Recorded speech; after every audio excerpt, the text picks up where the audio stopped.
Most leaders that I talk to are working really hard to become more visible on social media, more visible on conferences, more visible, really going on the podcast circuit. And they're showing up everywhere they've been told to show up. And visibility is not nothing. It's actually really important. However, being seen is actually what matters, and building the infrastructure to be seen. Here's what I want to talk to you about today. Visibility is not the asset. Again, visibility is not the asset. The asset, the thing that actually compounds, the thing that actually earns trust and authority and the rooms that you actually want to be in, or people coming into your room, is what people believe, repeat, and assign value to after they see you somewhere. And this is what I call narrative equity. And most leaders are building visibility when they should be building narrative equity. Why does this matter in medical aesthetics? So we do know that medical aesthetics is one of the most crowded expert fields in this country. And I've talked to clients and, practice owners are saying, wow, it seems like there's a new practice, whether it's cosmetic dermatology or medical aesthetics, or they're just opening up, or plastic surgery on every corner, right? And everyone has credentials. Many are excellent, many are visible, but visible and trusted are not always the same thing. And we need to be really clear about that. And trusted and authoritative are not the same thing either. I know that I had talked to like a newer practice founder one time. She had reached out and we had a conversation, and she was like, I'm posting 4 times a day. And she's like, I'm not getting any traction. And I was like, baby girl, stop it right now. Do you have your first patient yet? And she was like, no. And I was like, you need to work on showing up in your community, asking your friends and family to be your first client, tabling at events, getting to meet the people where they are, because you may have the credentials, but you don't have the authority that the practice at the street has. Right. And I gave her some resources, some other people she could talk to or have you, because she wasn't ready for us yet. But that is something she really thought that posting 4 times a day was going to give her the authority enough for people to want to say, yep, time for me to go and see her. And that's just not how it works. And you know that already because you have a team, you've been doing this for a long time, and you're going to your next level. So let's talk about the structural problem that we have here. So when a leader's narrative is weak, when the market doesn't really have a clear story about who you are and, what you stand for, every single piece of media that you put out there actually starts from zero. And that's terrible. You could be doing even beautiful work and you could be starting from zero. It has to introduce you. Your media has to position you. Your media has to make the case for you. But when your media is strong, every touch point adds value to the same asset. My background's in finance, so I love to talk about things in, of finance terms, but it's an asset. And, the post, the podcast, the stage, the conversation at dinner, they all reinforce one thing. And that is what I mean by compounding, because you want to get that coherent message to build the same type of equity over time. And so the goal is a narrative, really, like I said, that travels without you having to carry it yourself. So let's go into a framework. We think about authority as something that follows a specific formula. So I talked about narrative equity, and that's what we're going to be getting into in this series. So origin story plus consistent output plus demonstrated results plus cultural proof times distribution equals narrative equity. Okay.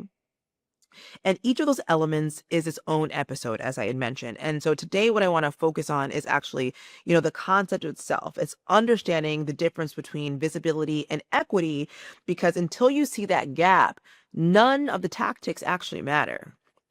And let me give you a test. So let's do this together. So narrative equity, like I said, means that the market can answer these 4 questions about you without you being in the room. Number 1, why does this person do this work? Not their credentials, their reason. Number 2, what do they keep saying that is worth remembering? Is there a line, a framework, a position that they're known for? Number 3, what have they proven? Not claimed, proven. And what evidence actually exists for that? And number 4, who else believes that this person matters? What rooms, institutions, clients, or communities have actually validated their authority? And so if the market cannot answer these 4 questions for you, there's some work to do. But at every stage, there's work to do. Your narrative is not quite built yet. And you may be visible, but you are not yet a cohesive brand that's associated with the thesis. And there's also a neuroscience dimension to this that I want to share with you. And so basically, Schreiner, Apfel, Isberner, and Richter actually said that narrative persuasion research says that story and strong argument shifts attitudes through transportation. They call it narrative transportation. An audience update their beliefs when moved by a coherent narrative. And that's really interesting. When you get pulled into a story, you actually update your beliefs after you've heard that story, after you've connected with that story.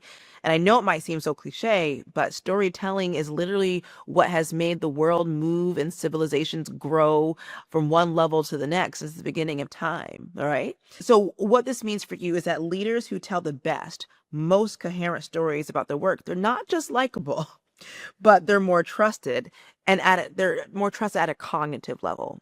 And that's where you want to be. And that's why narrative equity, like I said, it's not a soft aspect. It's really a business concept. And so with that, I even think about, why I even do what I do. And I got started in this work because sometimes why you start something is not why you continue to do something. Sometimes you start thinking about something, you start ruminating on something more, and you're like, whoa, that's why I'm so attracted to this work. It feels almost like it's inevitable. So remember, I talked about narrative equity equals origin story plus consistent output plus demonstrated results plus cultural proof plus distribution. So at Diamond Hands Media, we have a process called excavation before creation. And this is one of my favorite things to do, whether it's an executive of a pharma company or it's, a founder of a practice. What we do first is that we go deep, right? And so we say, tell me your origin story, why you do what you do. Tell me about how that relates to what you do now. And we kind of go into this. And so what happens is that these people that are attracted to us and that we work with tend to have a really great origin story that really kind of informs their methodologies, their vision, their values, their principles, their judgment, the way that they work. And I know for myself, I'm able to see that. And my team is able to see that. I know for myself, growing up, my father is a minister, okay? And growing up, my father, he is also a singer. Baritone bass voice is so beautiful. And, I got my love of music from him. And that's why I even got into music. But what I noticed when I was a young girl, I would perceive things. When my dad would be preaching, he's very strict, and not everybody would love that, and they wouldn't really respond to that in a great way. So cultural proof, right? But when he would sing, this is when the people responded to him the most, and it was the most powerful because my father had a church organization and his distribution was churches. So he grew his church network, and the growth of the church network meant the growth of his organization.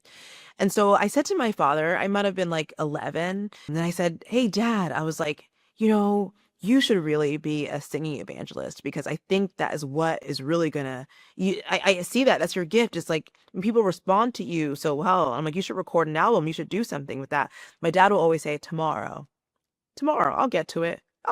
And I would like look up the technology, all the things, and he wouldn't do it.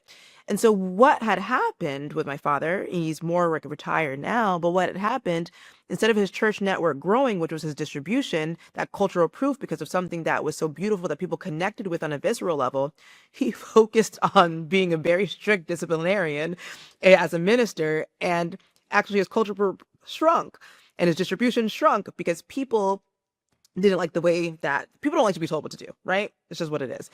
And so when I see an executive or I see a practice founder in front of me who has a talent, who has a story, who has something that they did and they got some results, but they didn't really go that way, I see it and I'm like, that is a thing that makes you you.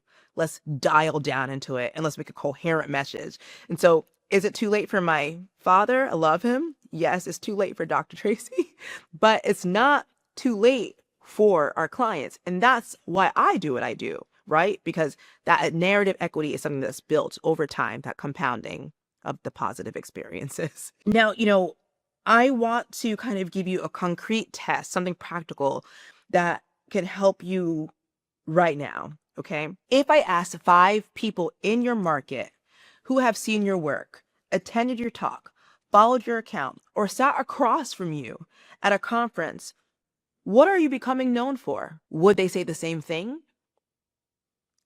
And so I asked this question to almost every leader that we work with in the beginning. And most of the time, the response is hesitation. And sometimes it's a partial answer. Sometimes it's, I think they'd say this, but it's followed by different things. And that hesitation for me is really the data. It means that the narrative hasn't really landed yet on a personal level. And it means that the market is still assembling a picture instead of recognizing a position.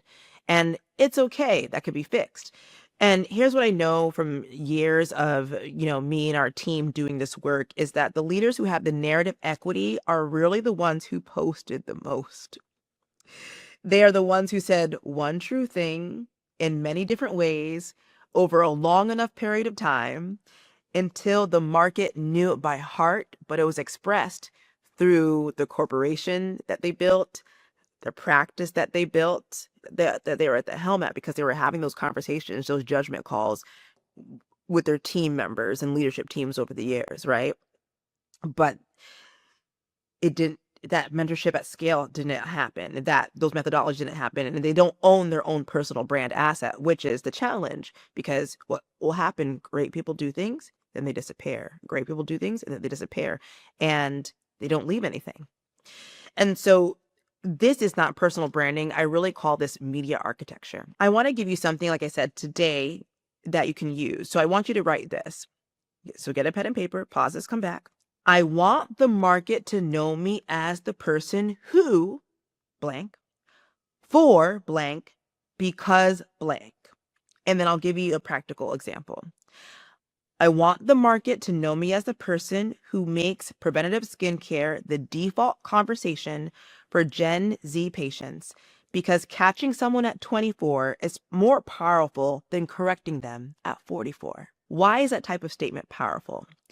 It's because that's a practice where patients come back because they are maintaining something, not because they're fixing something.